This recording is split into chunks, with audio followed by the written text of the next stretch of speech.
Menteri Keuangan Republik Indonesia Sri Mulyani Indrawati serta pemerintah menaikkan tarif cukai hasil tembakau atau CHT. Tarif kenaikan tersebut untuk rokok sebesar 10% pada tahun 2023 hingga 2024 mendatang. Usai melakukan rapat koordinasi, Menteri Keuangan Sri Mulyani bersama Presiden Joko Widodo atau Jokowi di Istana Kepresidenan Bogor, Jawa Barat resmi menaikkan tarif cukai rokok.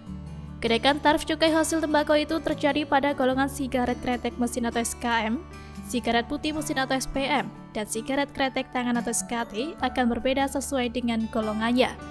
Kenaikan cukai hasil tembakau rata-rata naik 10%, nanti akan ditujukan dengan SKM 1 dan 2, yang nanti rata-rata meningkat antara 11,5 hingga 11,75%. SPM 1 dan SPM 2 naik di 12 hingga 11%, sedangkan SKP 1, 2, dan 3 naik 5%. Selain itu, Presiden Jokowi juga meminta agar kenaikan tarif tidak hanya berlaku pada CHT, tetapi juga rokok elektrik dan produk hasil pengolahan hasil tembakau lainnya. Untuk rokok elektrik, kenaikan tarif cukai akan terus berlangsung setiap tahun selama 5 tahun ke depan. Ia memutuskan untuk meningkatkan cukai dari rokok elektrik, yaitu rata-rata 15% untuk rokok elektrik dan 6% untuk HTPL. Hal ini berlaku setiap tahun naik 15% selama 5 tahun ke depan. Dalam penetapan CHT, pemerintah menyusun instrumen cukai dengan mempertimbangkan sejumlah aspek, mulai dari tenaga kerja pertanian hingga industri rokok. Selain itu, pemerintah juga memperhatikan target penurunan prevalensi perokok anak usia 10 hingga 18 tahun menjadi 8,7% yang tertuang dalam Rencana Pembangunan Jangka Menengah Nasional atau RPJMN tahun 2020 hingga 2024. Sri Mulyani juga menyampaikan bahwa pemerintah memutuskan untuk menaikkan tarif cukai guna mengendalikan baik konsumsi maupun produksi rokok. Dia berharap kenaikan cukai rokok dapat berpengaruh terhadap menurunnya keterjangkauan rokok di masyarakat.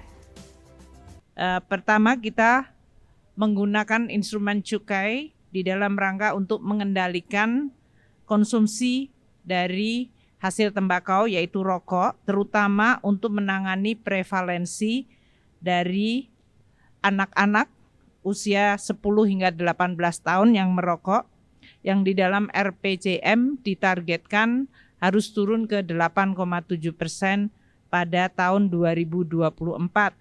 Namun kita juga memahami bahwa industri rokok memiliki aspek tenaga kerja dan juga dari sisi pertanian, dari sisi hasil tembakau yang juga harus dipertimbangkan secara proporsional. Selain itu, di dalam penetapan cukai tembakau juga perlu diperhatikan mengenai penanganan rokok ilegal yang akan semakin meningkat apabila kemudian terjadi perbedaan tarif dan juga meningkatkan dari sisi cukai rokok tersebut. Dari Jakarta, Tim Liputan Nasional TV melaporkan.